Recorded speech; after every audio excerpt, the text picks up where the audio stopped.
Bismillahirrahmanirrahim. Assalamualaikum warahmatullahi wabarakatuh. Ashadu an la ilaha illallah, ashadu anna Muhammad Rasulullah. Allahumma sholli ala sayyidina Muhammad wa ala ali sayyidina Muhammad. Kama sholaita ala sayyidina Ibrahim wa ala ali sayyidina Ibrahim. Bil alamina innaka hamidum majid. Alhamdulillah kita ketemu lagi ya, melanjutkan kajian kita ya, yang seharusnya mauku sih kita selesaikan di angka 9 serinya ya, tapi ndak bisa. Tapi ya nggak apa-apa, kita bikin angka 9 plus 1 gitu. Ya. Jadi supaya tidak 10, angka 9 plus 1 gitu ya. Seperti nomor tuh kan, nomor 13 dia nggak mau, 12 langsung kamar, kalau di hotel itu kamar 12 langsung kamar 12 plus 1, nggak mau ditulis 13 ya. Jadi supaya nemu nemu nemu keasikannya tentang angka 9 ya, ini seri 9 plus 1 gitu ya. Supaya 9-nya tetap kena gitu ya. Ya memang wali itu sebetulnya yang kita tahu, wali itu kan 9 ya. Tetapi ada satu sosok yang kita kenal yang menjadi legenda, yaitu Syekh Siti Jenar. Sebetulnya siapa sih Syekh Siti Jenar itu debatable banget ya. Dan banyak buku yang menulis tentang Syekh Siti Jenar.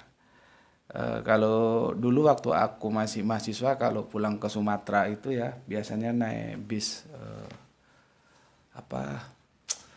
transit di Solo itu, di Tirtonadi ya, terminal Solo itu banyak dijual buku-buku tentang Syekh Siti Jenar, dan ada dalam berbagai edisi yang ditulis oleh penulis yang berbeda-beda, tentunya kerangka berpikirnya, pandangannya juga beda-beda. Tapi siapa sebetulnya Syekh Siti Jenar itu? Karena kalau ada Syekh Siti Jenar berarti wali itu 10, ndak 9, atau wali itu 9 plus 1 gitu ya. Supaya tetap 9. Ada yang mengatakan sebetulnya Syekh Siti Jenar itu imajinatif kah atau faktual kah gitu. Ya, akhirnya mengarah pada sebuah apa ya?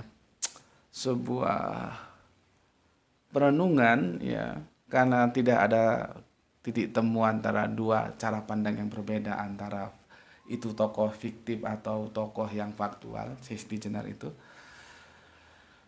Ada juga yang mengatakan bahwa sesungguhnya Siti Jenar itu adalah sisi lain dari Sunan Kalijogo. Ya. Sisi lain Sunan Kalijogo itu dipotret dalam kisah Siti Jenar. Artinya Siti Jenar itu adalah ya Sunan Kalijogo itu. Kalau begitu berarti wali tetap aja 9. Jadi berhenti di angka 9. Cuman kalau Siti Jenar mau dihitungkan ya tadi itu 9 plus 1. Enggak 10 ya, supaya tetap 9 seperti ini. Seri 9 plus 1 gitu ya. Ya itu sekedar intermezzo, oke. Nduk, ambilin kopinya Bapak, Nduk, di meja. Ya. Itu sekedar intermezzo kita ya. Oke, sebelum kita lanjutkan kajian kita, dan insya Allah ya kita upayakan ini menjadi penutup, kita panjatkan doa untuk saudara-saudara kita yang telah memberikan sholawatnya atas channel ini. Semoga sholawat itu menjadi catatan langit amal soleh bagi mereka dan keluarga ya. Begitu juga untuk saudaraku, untuk pewer-pewer lama, pewer-pewer baru ya, subscribe lama, subscribe baru ya.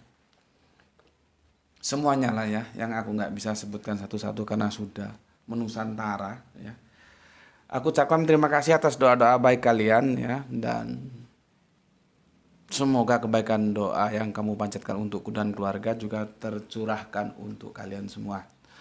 Oh iya, tadi pagi ada yang alhamdulillah, terima kasih ya, semoga menjadi catatan langit. Ada yang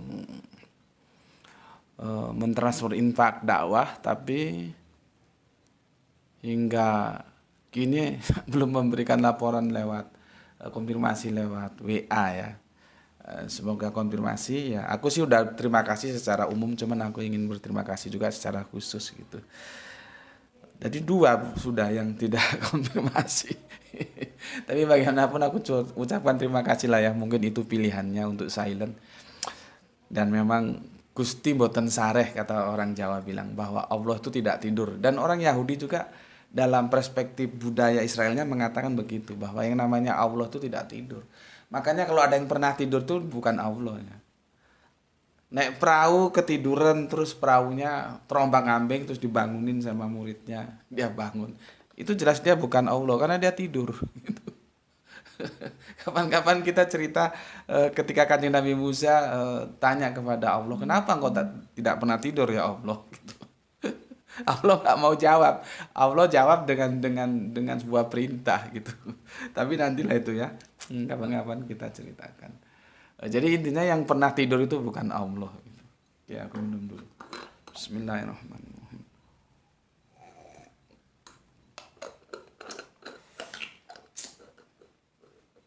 Sebelum aku melanjutkan kajian, ada beberapa komentar ya yang apa ya? Yang sepertinya perlu diluruskan ya. Supaya tidak. Pertama dari teman Islam dulu ya. Biasanya saudara kita ini pinter, nggak tahu kali ini dia kok goblok gitu juga nggak tahu aku. Biasanya pinter dia.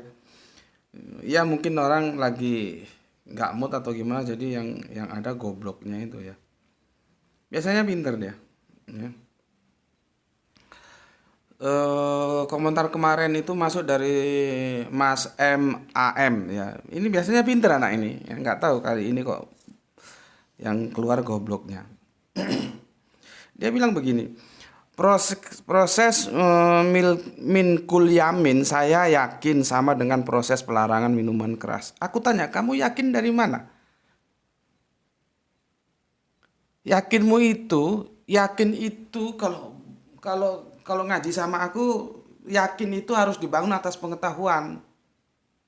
Kalau enggak, selesai kamu tak bikin. Berkali-kali dikasih tahu kok. Kerangka berpikir rasional itu harus berpijak berdasarkan pengetahuan bukan keyakinan. Ya, jadi tahu dulu baru yakin. Kalau tetangga sebelah yakin dulu tanpa tahu ya itu urusan mereka, harus kita hargai, kita hormati. Tapi orang berpikir dalam kerangka akademis tidak boleh begitu. Itu namanya dogma. Kok ujuk-ujuk kamu jatuhnya yakin? Seharusnya kamu tahu dulu, pengetahuanmu itu paparkan, baru kamu yakin. Meskipun apa yang kamu paparkan itu belum tentu benar, tapi kan berdasarkan pengetahuan. Kalau kamu ujuk-ujuk yakin dari mana kamu? Ya, kamu biasanya pinter loh. Kenapa kali ini kok goblok? Ya, aku ulangi. Jadi aku ingatkan ya, tidak boleh keyakinan itu. Lihat itu logonya Gus Betik itu loh. Ya, meluruskan nalar, memberdayakan akal itu setiap video itu lihat di setiap pembukaan video kan ada itu, ada musiknya segala itu. Kita ini memberdayakan akal, kita ini harus beda dengan yang lain. Bukan ujuk-ujuk yakin dari mana kamu? Ya. Proses milkul yamin saya yakin sama dengan proses pelarangan minuman keras. Yakinmu itu dari mana? Budaya Arab jahiliyah, budak itu boleh digauli oleh majikannya. Ketika Islam datang, budaya tadi tidak langsung dilarang. Ketika keadaan sudah memungkinkan, baru budak bisa digauli tuannya setelah dinikahi tuannya. Ini ya gimana ya? Kemarin aku sibuk berulang kali menjelaskan ya tentang apa itu yang dari teman Kristen kita tentang menggauli dan menikahi. Ya. Kemarin Berulang kali aku jelaskan supaya paham. Hadis itu yang dikatakan asbabun nusul itu ya, itu bercerita tentang menggauli. Sedangkan Quran surat An-Nisa ayat 4, 24 dan 25 itu menikahi. Dan aku sudah tawarkan kepada kalian bagaimana menyusun kedua pasal antara hadis dan Al-Quran itu. Bisa diterima, bisa ditolak tergantung bagaimana kerangka berpikir pijakan yang kalian pakai. Aku dua-duanya sudah tawarkan, silahkan pilih. Tapi harus jeli bahwa antara menikahi dan menggauli itu beda. Ya, beda. Ini datang lagi si MAM ini, gobloknya juga minta ampun. Ya, dia tahu nggak ya? Milkul yamin ya. Minkul yamin ya, yang kita tarik menjadi amat gitu aja lah ya. Amat itu suatu problem tersendiri ya. Terus digauli itu juga problem tersendiri. Ya, jangan kamu seperti yang kemarin aku jelaskan, gobloknya jadi bareng, repot. Videoku tonton, kalimatnya dicermati. Yang dilakukan secara gradual ya, itu amatnya itu, milkul yakinnya itu, perbudakannya itu, bukan menggaulinya. Bedakan. Budak menggauli itu beda. Ya. Kalau menggauli, Al-Quran sudah menjelaskan kita sebagai pijakan orang berislam, apapun tidak boleh tanpa suatu pintu nikah. Karena sudah jelas ayatnya, jangankan zina, mendekati aja dilarang. Ngerti kamu? Yang aku jelaskan, aku sampaikan sampai berseri-seri itu, ya.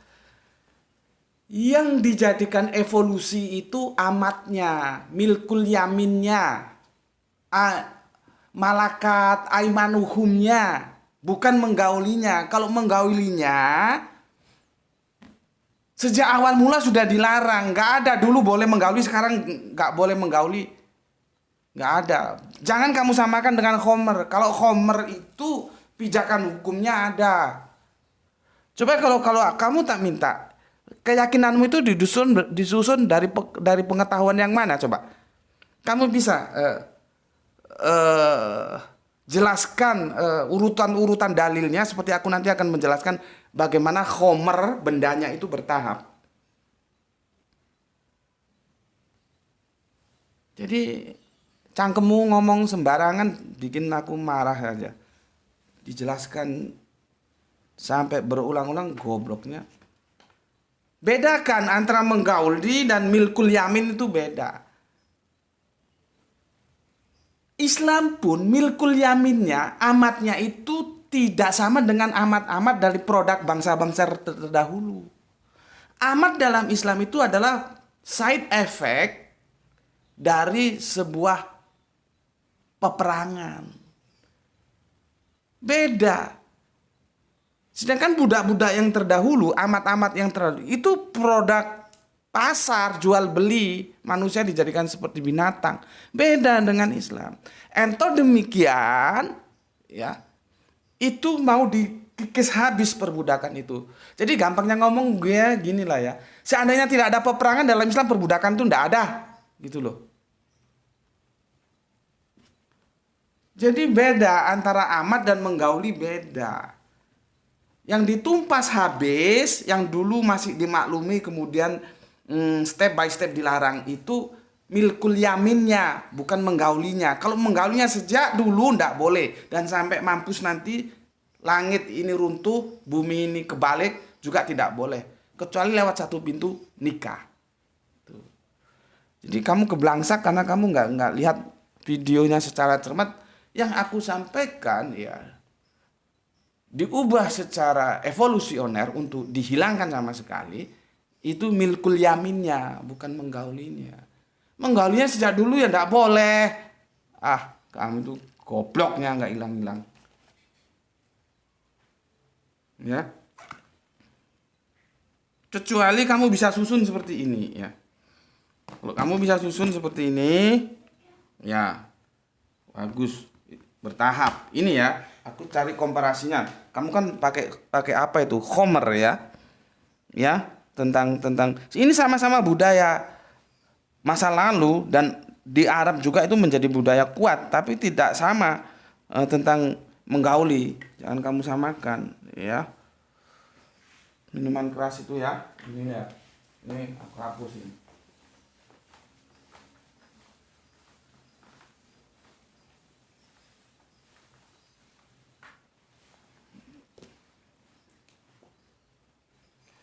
Pertama, ya, khamr itu dibolehkan.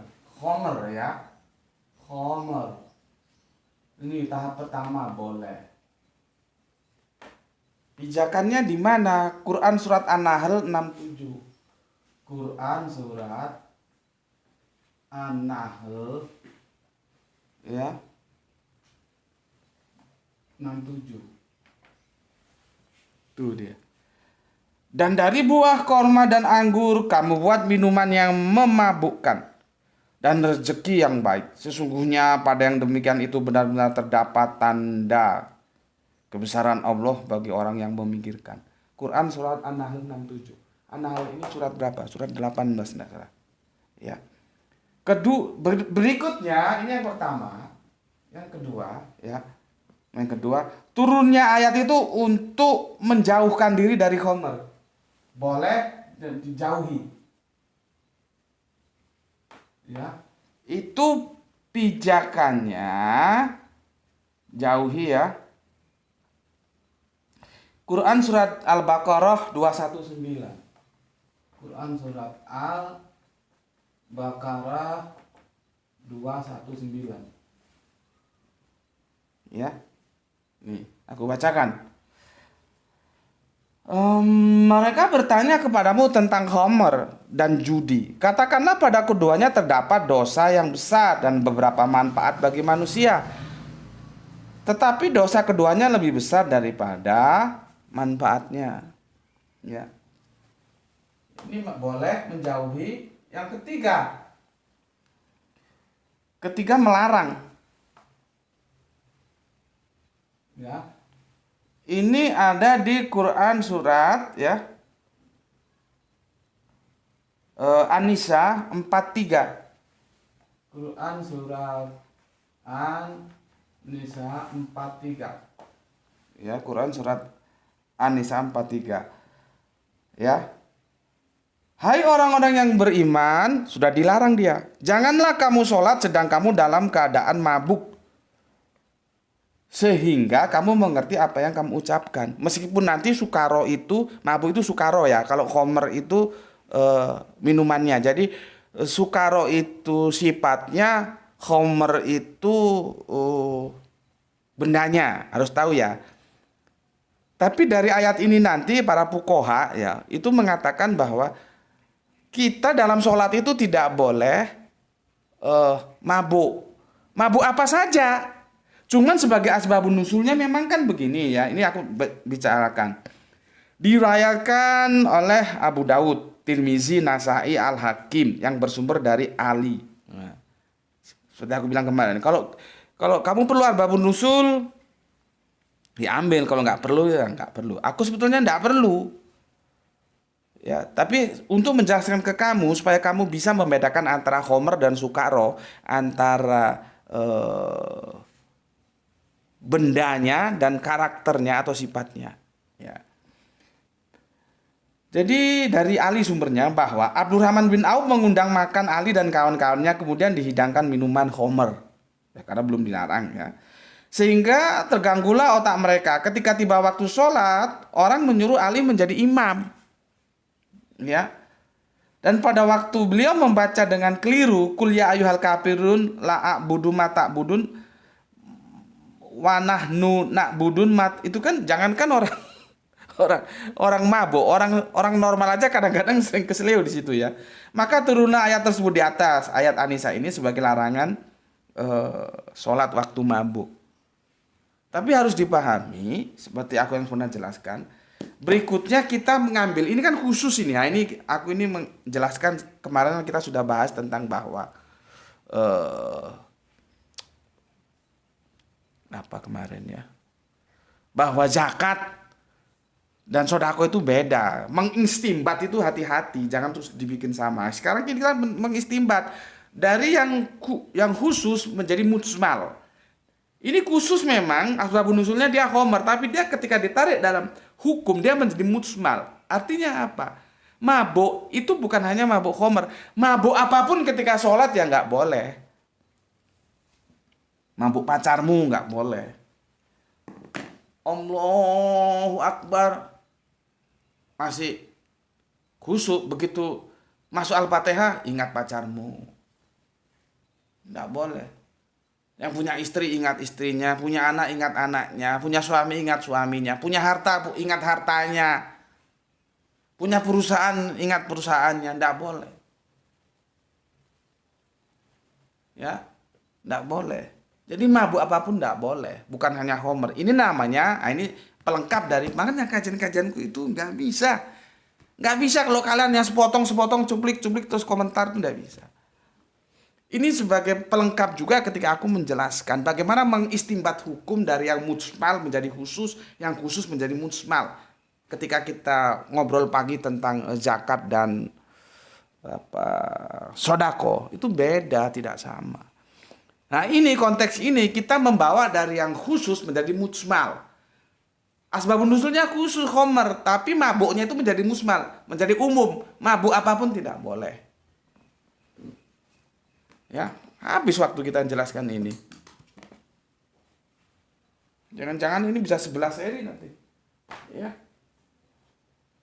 Sekarang larangan ya. Ketiga, keempat larangan atau diharamkan. Keempat haram ya. Ini kan dilarang, melarang, haram. Itu Quran surat Al-Maidah 90. Quran surat Al-Maidah 90. Apa katanya? Ya. Hai orang-orang yang beriman, sesungguhnya khamar, berjudi, ya, berhala, mengundi nasib dengan anak panah adalah termasuk perbuatan setan. Ya. Ini kalau aku tanya kenapa disebut perbuatan setan, kalau enggak perbuatan iblis gitu. Ngerti kamu? Masih ingat ketika aku menjelaskan tentang Adam dan Hawa? Pertama itu kan iblis, berikutnya dia disebut setan. Ini kan yang bodoh-bodoh nggak tahu ini. Saya dijelaskan berkali-kali. Apa bedanya iblis dan setan? Kemarin aku mau ulas lagi itu supaya ngerti kalian. Ya. Jadi pada ayat ini, hai orang-orang yang beriman, sesungguhnya minuman khamar, berjudi, ya, berhala, ya, mengundi nasib dengan panah, ya, adalah termasuk perbuatan setan. Dia nggak bilang perbuatan iblis, tapi setan. Dan kamu ngerti nggak apa bedanya setan dan iblis? Kenapa disebut setan, nggak disebut iblis? Kenapa ketika pertama biang kerok itu disebut iblis, baru kemudian setelah menggoda Adam dan Hawa disebut setan? Oke, larangannya. Maka jauhilah perbuatan-perbuatan itu agar kamu mendapat keberuntungan. Menjauhi. Tidak boleh sudah. Ajoy. Diharamkan. Jadi prosesnya ini mana ini? Pertama, homer, karena ini sudah berbudaya. Boleh. Yang kedua, jauhi. Yang ketiga, dilarang. Yang keempat, diharamkan. Jauhi. Ya. Tidak boleh. Ini tahapan. Ini namanya evolusi. Bukan revolusi. Budak juga begitu. Dia evolusi dari budak milkul yamin ya, atau amat gitu aja ya. Dari amat yang produk bangsa-bangsa terdahulu ya, itu berevolusi menjadi amat efek dari peperangan. Ini yang evolusi. Dan ini nanti dihabiskan sampai 0. Kalau soal menggauli ini nggak mengalami evolusi, sejak dulu nggak boleh, goblok. Itu kan binatang. Gitu aja kok nggak ngerti kamu itu. Ya, sudah aku jelaskan. Kamu ngerti ya karepmu, nggak ngerti ya karepmu. Wes, aku sudah jelaskan seperti itu. Kalau kamu bilang yakin, kamu berdasarkan pengetahuan yang mana? Tolong kamu susun seperti ini. Seperti aku menyusun. Ini tahapan ini. Tahapan ini dilalui juga oleh perbudakannya, oleh amatnya, bukan menggaulinya. Bedakan antara amat dan menggauli. Menggauli sejak dulu tidak boleh. Kalau amatnya boleh mengalami evolusi dia. Amat dari bangsa-bangsa dulu yang itu bisa dipurajulikan di pasar budak menjadi amat dari efek dari peperangan dan akhirnya harus dihilangkan. Ngono loh, ya. Lah kon ucuk-ucuk yakin kok ngendi ngono, yakin kok Hongkong ngono. Yang pinter. Jangan goblok-goblok amat.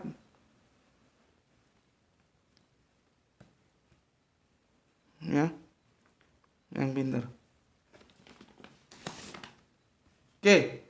Itu komentar yang pertama. Komentar yang kedua begini. Sebentar. Aku harus lihat dulu ini.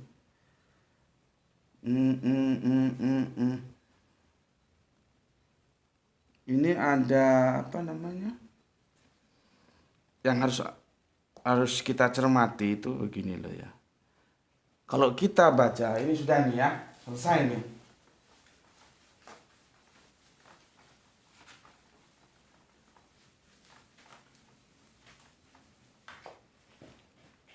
Ini aku ngutip karena aku ke komentar berikutnya ya. Amsal 26:11. Apa artinya? Seperti anjing kembali ke muntahannya. Demikianlah orang bebal mengulangi kebodohannya. Gitu ya. Seperti anjing kembali ke muntahannya. Ya.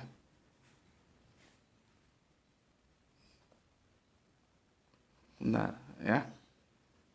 Seperti anjing kembali ke muntahannya. Jadi dia balik ya ke tempatnya dia muntah. Itu adalah orang bebal kuwi ya goblok kuwi. Jadi Alkitab juga tegas-tegas kalau ngomong goblok ya goblok, cuman dia bebal, aku pakai goblok ngono ae lah. Kalau di Al-Qur'an ya jahil itu bodoh. Ya. Jadi sebetulnya ya nggak asing ya, Alkitab ya begitu. Ya.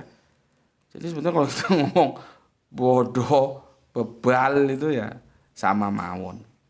Oke. Ini gini, ini ada siapa anjing itu? Ini kamu bisa baca begini. Ada komentar masuk gini. Capek banget Tuhannya Islam. MS itu apa? Nggak tahu aku maksudnya. Mau ngurusin syahwat ereksi umatnya. Gitu. Ya jelas. Itu buktinya bahwa Tuhannya Islam itu mau menjadikan umat Islam itu sebagai manusia, bukan sebagai binatang. Gitu loh. Ya. Jadi dalam Islam itu yang namanya syahwat itu diatur, diurus. Kok syahwat? Kita mau tidur aja ada aturannya, ya. Kita mau makan ada doanya. Mau yang paling sederhana itu masuk kamar mandi terus kita bercermin, itu loh ada doanya. Itulah wujud dari kasih sayang Allah kepada umatnya. Ya, seperti aturan tentang syahwat ini bagaimana baiknya, itu wujud kasih sayang Allah kepada umatnya supaya manusia itu Harus sebagaimana dia diciptakan, jangan manusia terus jadi binatang seperti anjing misalkan. Ya kalau anjing syahwatnya nggak diatur. Mau nikah mau enggak ya langsung tembak di tempat gitu loh. Just kan gini ya. Kalau binatang itu katakanlah kerbau atau yang paling miliar itu sapi lah ya. Itu kan dia dikendalikan itu dengan karena dia binatang ya dengan tali. Dicucuk hidungnya sini kan pasang tali supaya dia tidak liar. Itu namanya dia dikendalikan. Lah kita manusia dikendalikan lewat aturan, lewat hukum. Supaya kita tidak jadi binatang. Orang binatang aja dikendalikan kok. Cuman kan kita dikendalikan yang menjadi talinya itu adalah hukum, syariat. Dan kalau kita mau belajar tentang Yahudi, kita harus berani jujur mengatakan syariat Yahudi itu lebih ketat daripada Islam. Oh, lebih sulit itu. Baru nanti kan mengalami evolusi ini ya, yang aku sebut biasanya abrogasi ya. Baru di Islam ini agak sedikit kendor. Kalau Yahudi itu ketat ya. Jadi dalam Islam itu diatur, itu wujud kasih sayang Allah supaya tidak jadi binatang. Lah kalau di agamamu mungkin nggak diatur yang ya.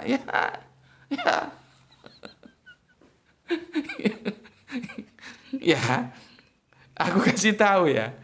Ini urusan syahwat ya. Kenapa sih orang Islam itu disuruh bersunat? Biasanya orang Kristen tanya, mana perintah sunat dalam Al-Quran? Memangnya lu nggak baca? Ikuti agama Ibrahim yang lurus. Itu sebagai sebuah bukti bahwa Islam itu adalah pewaris Abrahamic faith.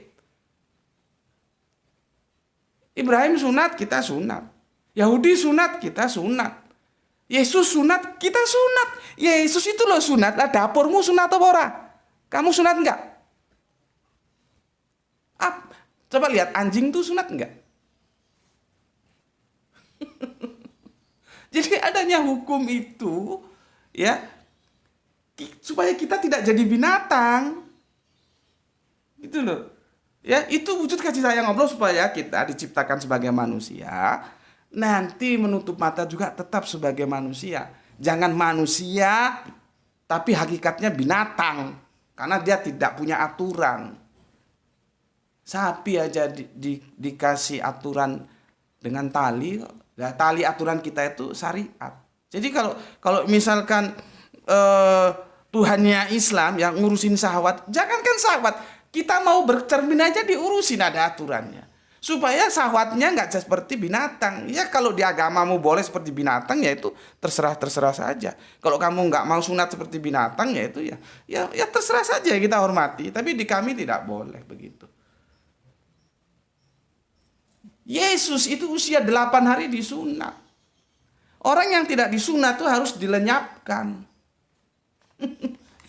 Jadi ini yang aku bilang ya, ini kata Amsal tadi seperti anjing yang kembali ke muntahannya, sudah bodoh kembali kepada kebodohannya. Ya, dia tidak tahu duduk permasalahannya, ya.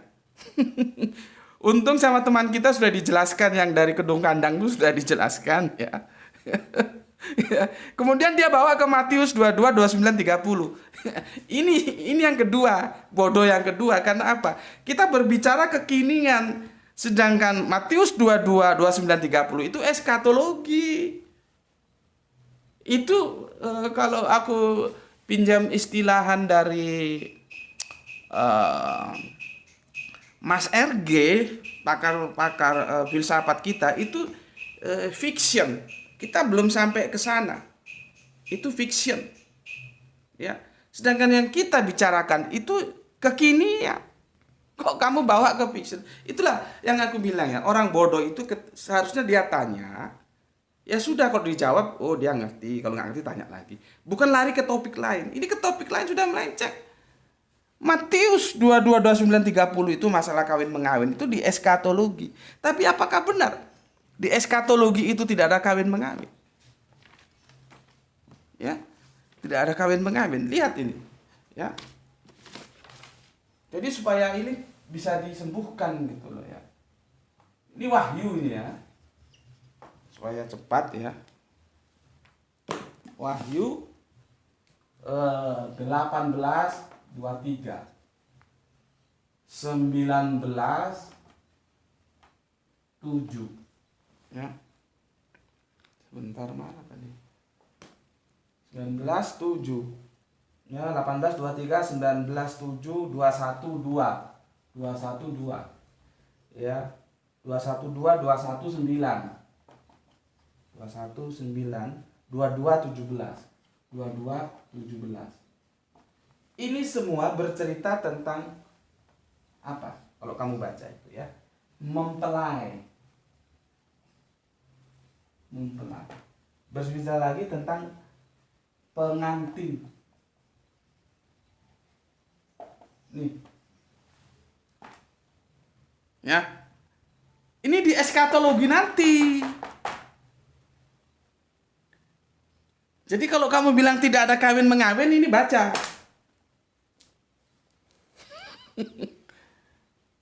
Yang namanya mempelai dan pengantin itu mesti kawin mengawin, gitu loh. Ya, makanya aku bilang ya, kita kadang-kadang memang berhadapan dengan para anjing ya harus ya seperti itu. Ya, artinya kita juga kan tidak ditugaskan untuk merubah anjing menjadi manusia. Ya supaya anjingnya sendiri yang merubah menjadi manusia. Jadi kalau dia bilang, coba dia bilang begini ya, janahnya Tuhan negeri Mekah itu janah lendir.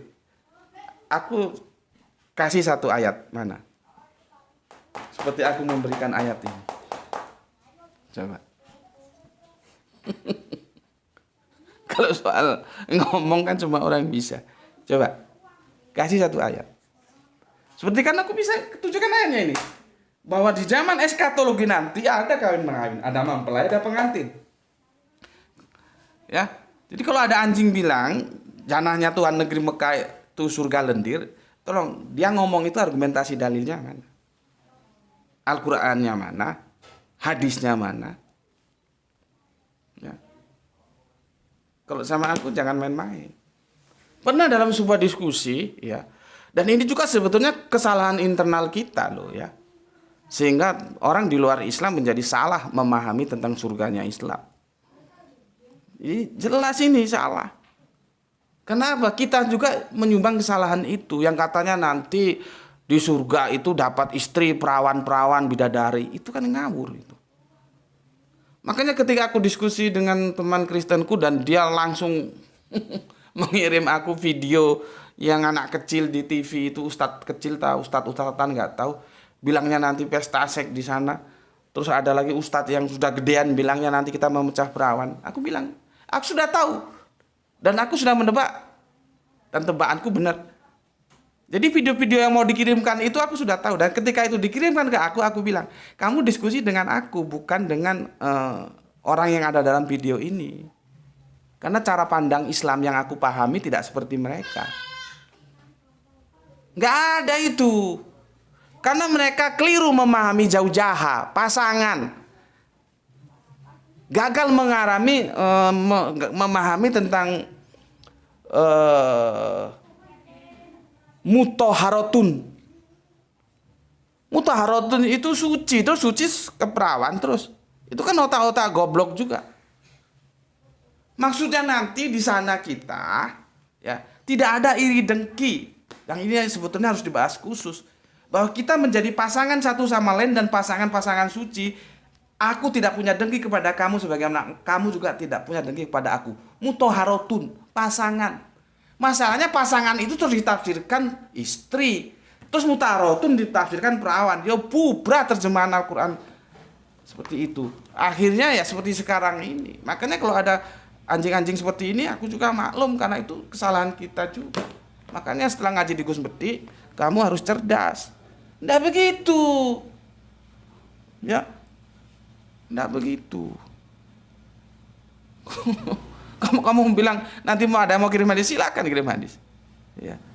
Maka setiap zaujaha itu pasangan, itu belum tentu istri.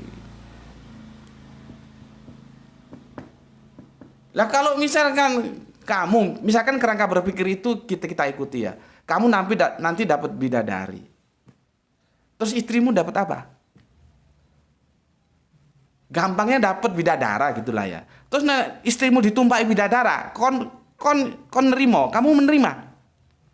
Dasar otak-otak goblok.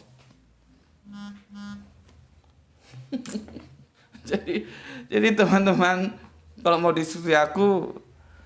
diskusi dengan aku, pahami dulu siapa aku sehingga kamu tidak kejongor, orang Jawa bilang. Kalau ini kejongor, aku sering dikirimi video-video seperti itu tentang saudara. Aku bilang, kamu diskusi sama aku apa sama orang yang dalam video? Aku gitu. Kalau kamu dengan diskusi aku, maka itu aku tolak. Aku tidak sependapat dengan dia. Cara pandang kerangka keislamanku tidak begitu tentang surga. Ya. Tapi ini ya dasar anjing ya seperti itu. Ya. Apa yang dibilang Amsal ya? Dia lari ke kekubangannya lagi, gitu ya. Seperti anjing kembali ke muntahannya. Muntah pertama dia bilang bahwa Tuhannya Islam tuh ngurusin syahwat. Ya iyalah, syahwat diurusin. Ya kalau di agamamu Tuhanmu nggak ngurusi syahwat, sehingga syahwatmu bisa kamu salurkan seperti binatang, seperti anjing, ya itu terserah saja, silahkan saja. Tapi di kami tidak. Justru bentuk kasih sayang Allah kita diurus, dikasih aturan-aturan main. Dengan siapa kamu boleh menyalurkannya, dengan siapa tidak boleh. Itu sehingga membedakan umat Islam itu dengan yang lainnya. Jadi tetap menjadi manusia, tidak menjadi binatang. Nah, kok binatang ya syahwatnya dibiarin saja.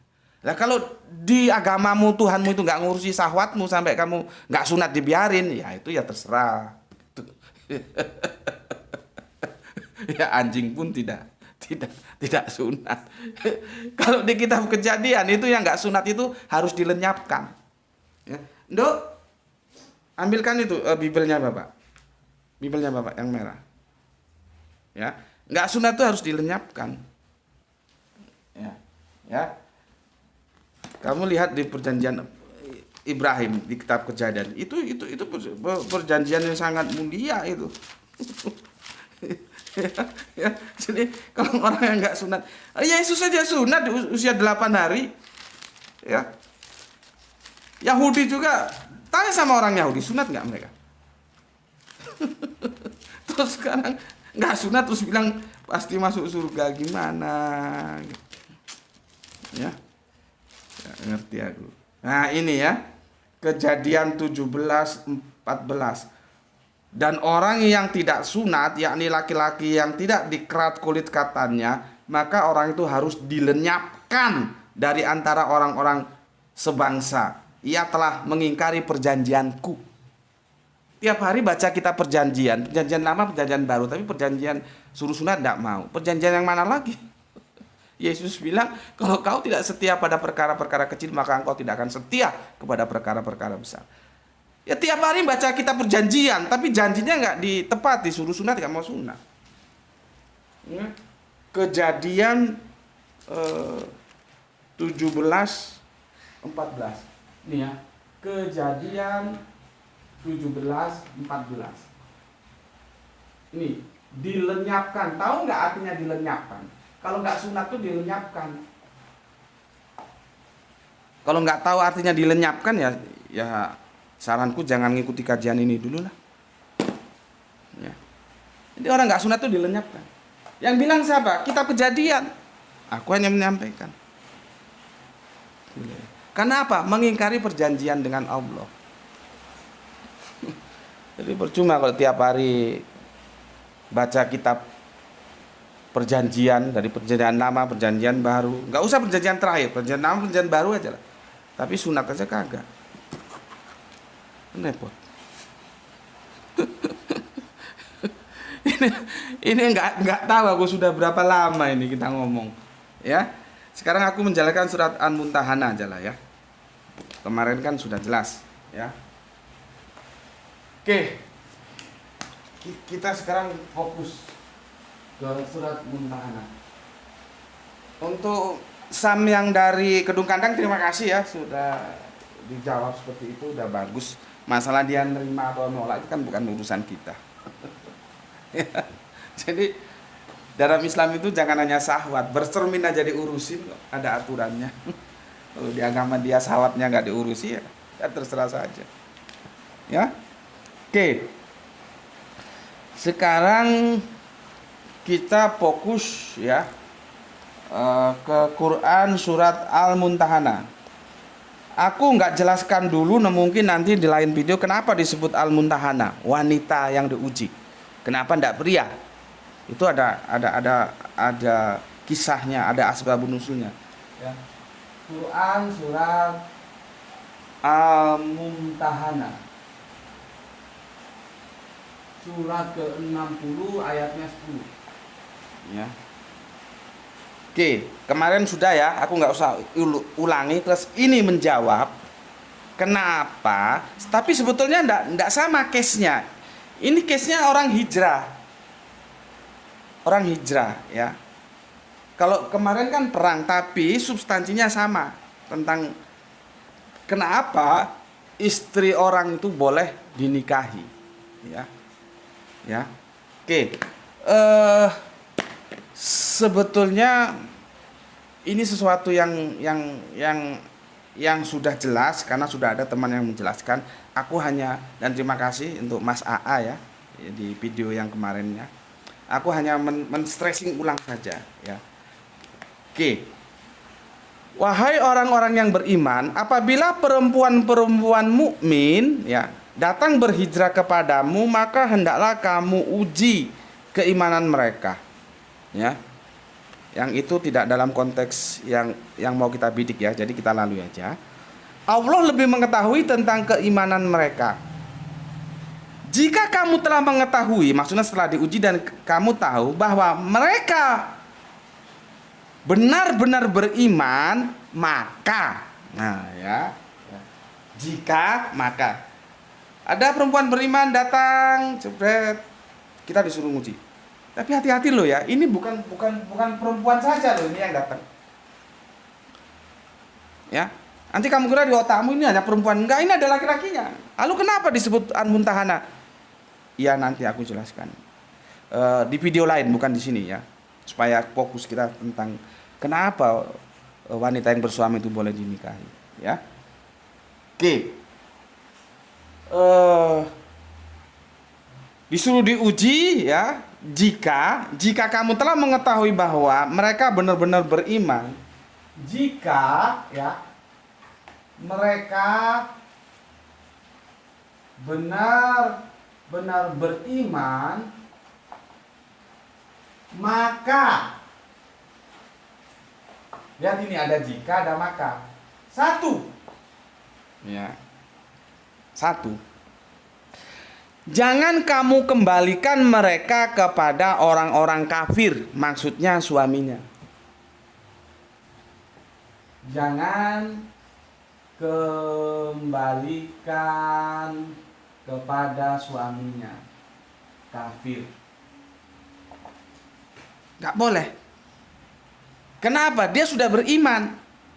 Kalau dia balik lagi ya kembali lagi nanti. Ini tidak boleh. Kalau ada mereka yang sudah beriman, ya kita uji, kan kita tahu beriman, maka jangan kembalikan dia. Justru kita harus melindungi dia. Karena ini masalah akidah. Akidah itu nanti menyatukan dan memisahkan. Ya. Akidah itu menyatukan tapi dia juga memisahkan. Menyatukan sesama orang beriman tapi memisahkan antara iman dan kafir. Jadi konsep iman kafir itu dalam Islam jelas. Ya. Oke. Jangan kamu kembalikan. Nggak boleh kembalikan ke suaminya. Kecuali kalau suaminya ikut beriman, boleh. Tapi kalau suaminya kafir nggak boleh. Karena apa? Kemarin sudah kita bahas. Boleh nggak kawin campur? Ya. Yang kedua, ya, mereka tidak halal bagi orang kafir itu dan orang kafir itu tidak halal bagi mereka. Kafir itu haram, tidak halal, haram supaya singkat. Haram bagi orang beriman. Begitu juga orang beriman haram bagi orang kafir. Jadi enggak ada kawin campur. Orang satu iman satu kafir kok mau dicampur. Ya. Yang ketiga, Yang ketiga, dan berikanlah ini gentleman-nya Islam ini ya. Dan berikanlah kepada suami mereka mahar yang telah mereka berikan. Balikin mahar si kafir ini, balikin. Balikin mahar si kafir. Ya. Balikin. Ada perempuan ke kita masuk Islam, ya, diuji keimanannya, sudah teruji. Pertama, jangan kembalikan kepada suaminya yang kafir. Yang kedua, kafir, kenapa begitu? Karena kafir haram bagi iman, dan iman, orang beriman haram bagi orang kafir. Yang ketiga, bila suaminya minta maharnya, balikin mahar si kafir itu suaminya, ya, dan berikan, ya. Yang ketiga, dan berikanlah kepada suaminya yang kafir itu mereka mahar yang telah diberikan. Kan si perempuan yang beriman itu sudah terima mahar dari suaminya yang kafir itu. Kita disuruh balikin, ya, diberikan. 3. Gentleman kan Islam kan? Subhanallah. Kamu kalau tahu bagaimana Islam itu indah sekali, mengatur semuanya itu dalam sebuah bangunan yang sempurna. Sampai begini aja diatur. Nanti kalau mau dinikah, itu juga diatur kapan boleh nikah. Ya, supaya janinnya tidak tercampur. Karena apa? Begitu sperma masuk ke rahim, dia harus 4 kali suci. Kenapa? Subhanallah. Dari mana Kanjeng Nabi belajar kedokteran? Kok bisa ngerti bahwa sperma ketika melekat di rahim itu dalam waktu sekian berapa itu? Bulan, sekian periode waktu itu dia masih melekat, masih meninggalkan jejak. Nah, nanti kalau jejaknya masih ada, ketambahan sperma lagi, kan kacau. Jadi kalaupun nanti itu boleh dinikah, itu ada, cuman kan di sini nggak dijelaskan, ya. Nanti itu ada di teori hukum fikihnya. Kapan boleh dinikah? Jangan-jangan jejak sperma si kafir masih di rahimnya dia. Kan dia dulu istrinya orang kafir. Coba. Sampai-sampai dokter di barat sana karena ingin tahu kenapa sih ya di Islam itu kalau ada janda itu suaminya mati nggak langsung boleh nikah, harus berapa? Aku lupa. 3 kali suci apa 4 kali suci itu. Kalau kita kan begitu. Ya, setelah diteliti ya itu ternyata jejaknya itu masih tertinggal di sini. Seperti kita punya hard disk ya. Ini. Ini hard disk nih ya. Aku isi data. Ketika dia hilang, itu bukan berarti hilang sama sekali loh. Aku bisa membackup ulang dataku yang tadi sudah dikirain hilang tuh bisa. Nah, kira-kira begitulah. Yang hebatnya, di mana Kanjeng Nabi bisa tahu? Ya karena dia diberitahu lewat firman ini. Jadi nanti aturannya main kapan boleh dinikahi itu. Nggak ujuk-ujuk mau diseruduk aja. Yang keempat, ya. Nih, Allah langsung perintahkan. Dan tidak ada dosa bagimu menikahi mereka apabila kamu bayarkan kepada mereka maharnya. Tidak dosa. Tidak dosa. Nikahi dia, tapi bayar maharnya. Nih loh. Indah nggak? Nikahi dia yang sudah masuk Islam itu, tapi bayar maharnya. Maharnya si laki, kamu kembaliin. Coba. Ya. Makanya bagaimana ya hukumnya itu bisa tertata rapi itu loh. Ya kalau itu semakin kita yakin nggak mungkin Al-Qur'annya kalau nggak datangnya dari Allah yang Maha Rahman dan Rahim itu nggak mungkin. Nggak mungkin Al-Qur'an itu karangan manusia, sudah nggak mungkin. Itu yang namanya tadabur. Makanya aku perintahkan kan kalau di awal video, sudah berapa ayat hari ini Al-Qur'an yang kau baca, itu matamu ojo diwoco tok, lakonono. Jangan dibaca tapi nggak dilakoni gitu. Artinya aku menyuruh kamu baca Al-Qur'an gitu loh, supaya kamu ngerti Islam. Goblok.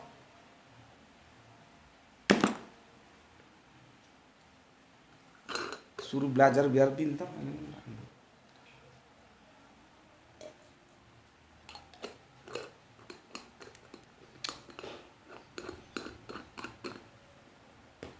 Sekarang keempat ya. Jadi tidak dosa, boleh. Tidak dosa dinikahi. Boleh. Tidak dosa, ya. tapi bayar maharnya. Maharnya yang lakinya, yang kafir dulu kembalikan. Kan gentleman itu. Mahar laki lu yang dulu gue balikin. Sekarang gue mau nikah sama lu. Nih gue bayar nih maharnya. Gitu. Bukan main selonong boy aja. Ya. Oke, yang kelima ya. Dan janganlah kamu, ini lihat ini yang kelima ini. Janganlah kamu tetap berpegang pada tali pernikahan dengan perempuan-perempuan kafir, dan hendaklah kamu minta kembali mahar yang telah kamu berikan. Jadi kita boleh, auzubillah min dzalik ya. Misalkan yang laki Islam, perempuannya Islam, lalu perempuannya murtad kafir, boleh minta maharnya. Kamu sudah kafir, kamu mana maharnya, kembaliin. Itu boleh. Karena kita tidak boleh mengikat dalam tali perkawinan dengan orang-orang kafir. Itu semakin meyakinkan kembali. Baca ulang lagi tentang perkawinan campur, tahu campur. Tidak boleh. Perkawinan campur itu tidak ada. Jadi kalau kamu cari mantu, kamu cari pasangan suami atau istri, harus jelas agamanya apa. Jangan karena kaya terus kamu nyosor aja. Jangan. Hadisnya aku bacakan kemarin. Agama itu yang paling utama. Ngerti? Kelima apa tadi? Jangan kamu tetap berpegang tali dengan perempuan kafir ya. Dan hendaklah kamu minta kembali mahar yang telah kamu berikan. Boleh ya. Yang kelima ya. Apa pernikahan, tali pernikahan kafir itu tidak boleh ya. Tali pernikahan orang iman dengan kafir itu tidak boleh. Ini tidak boleh. Ya, yang keenam. Dan jika suaminya tetap kafir, ya, biarkan mereka meminta kembali harta yang telah mereka bayarkan. Ya, jadi suaminya si perempuan yang beriman tadi, kalau diminta lagi, kasihkan. Kasihkan, ya, kasihkan apa yang telah diberikan oleh suami yang kafir tadi itu. Suami kafir tadi itu. Dia minta, kasihkan, ambil. Gitu. Ya. Jadi inilah semua alasan-alasannya ya. Surat Al-Mumtahanah ini, cuman sekali lagi aku jelaskan, ini dulu tentang hijrah, tapi konsepnya sama. Apa? Bahwa akidah itu memisahkan ya antara iman dan kafir. Wanita yang beriman tidak lagi boleh dinikahi oleh orang yang kafir. Artinya ketika seseorang itu, perempuan itu sudah beriman, maka perkawinan kafirnya itu batal. Tidak boleh. Maka dia boleh dinikahi karena dia sudah beriman. Dalam Islam tidak ada kafir sama iman boleh jadi satu, gini tidak boleh. Itu alasannya. Ya, dan itu sebetulnya sudah dijelaskan oleh teman kita ya, pewaris kita, saudara kita. Aku hanya men-stressing aja. Jadi alasannya, jadi gini loh ya.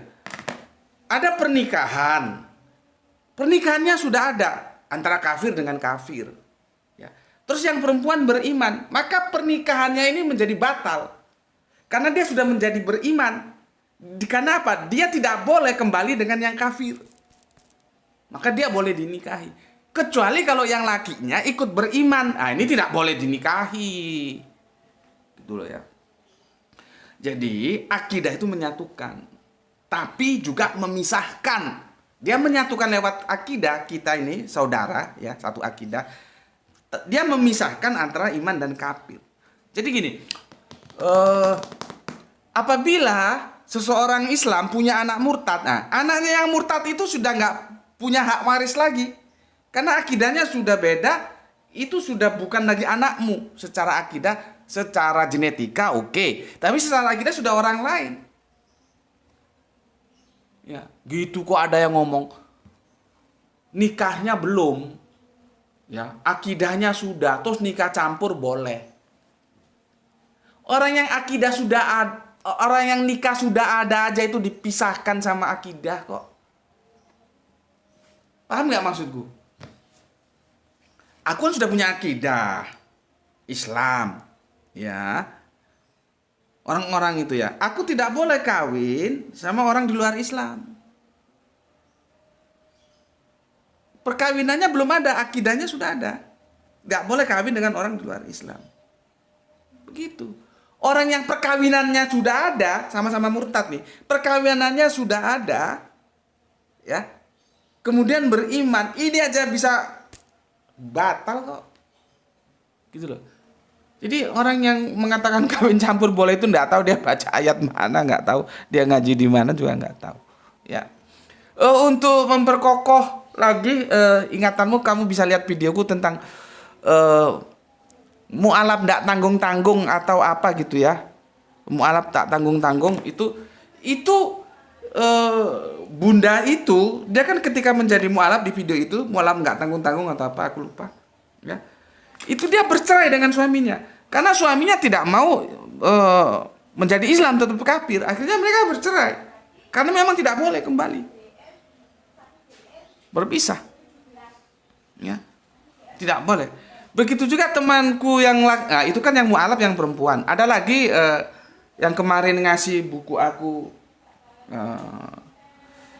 Five Gospel, ya, itu temanku laki itu, dia itu mu'alaf. Istrinya nggak mau ikut, ya sudah bisa, nggak boleh lagi hidup dalam sebagai suami istri, pernikahannya sudah batal, gitu, ya.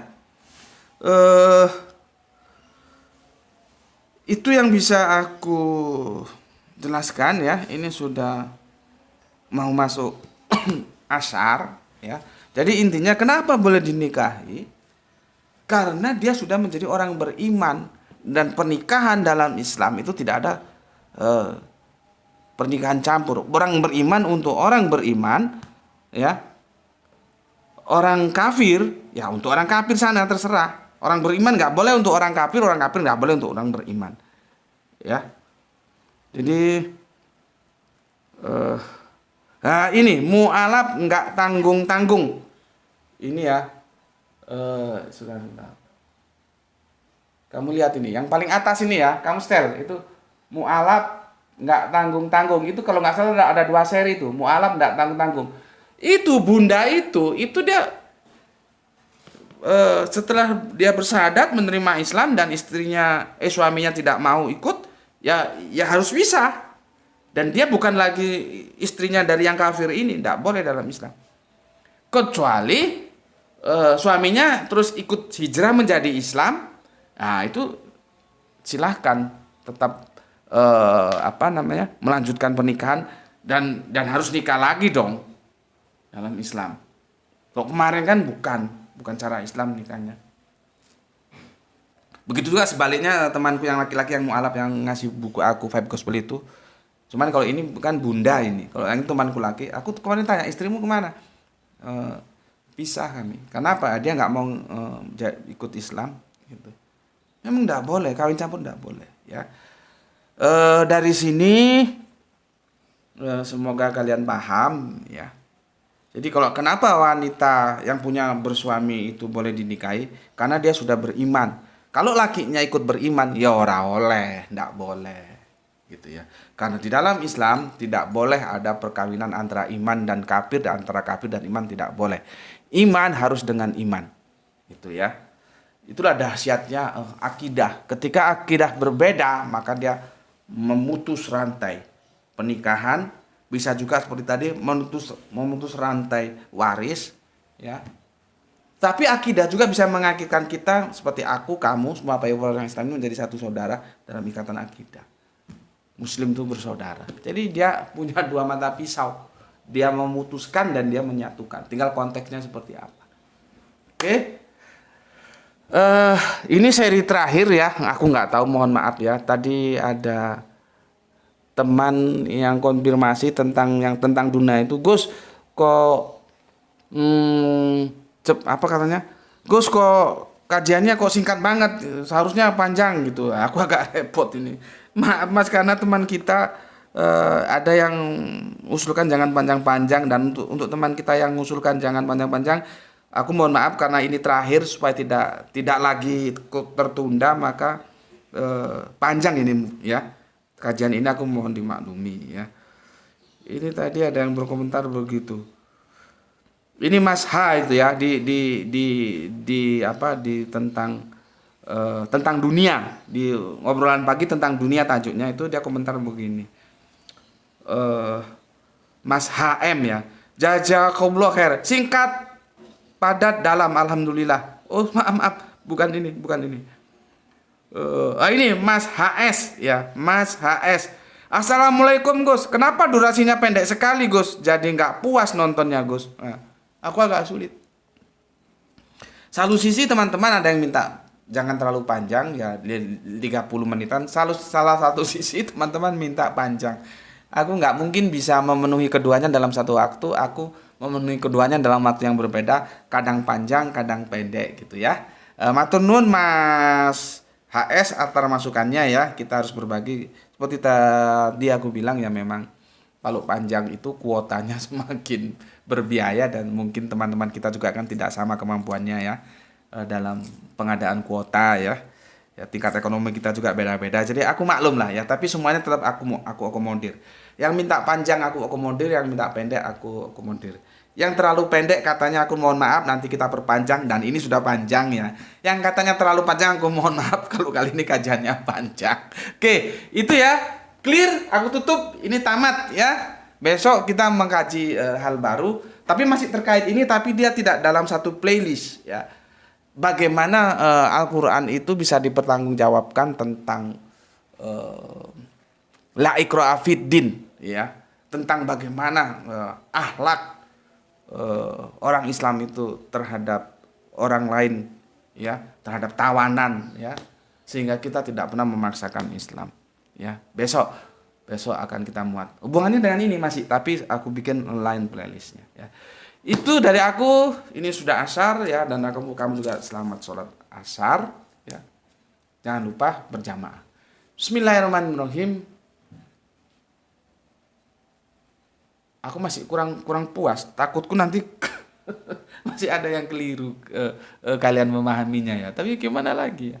Jadi intinya kenapa boleh dinikahi? Karena ketika si perempuan itu telah menjadi orang beriman, dia tidak boleh kembali kepada suaminya yang kafir gitu loh. Dan akidah itu memutuskan tali pernikahan kecuali yang suaminya yang kafir itu ikut beriman. Ya. Udah. Jelas ya? Bahwa di dalam Islam iman untuk iman, kafir untuk kafir. Tidak boleh orang beriman kawin dengan kafir, tidak boleh kafir kawin dengan orang beriman. Ya. Itu dari aku. Bismillahirrahmanirrahim. Alhamdulillahirabbil alamin.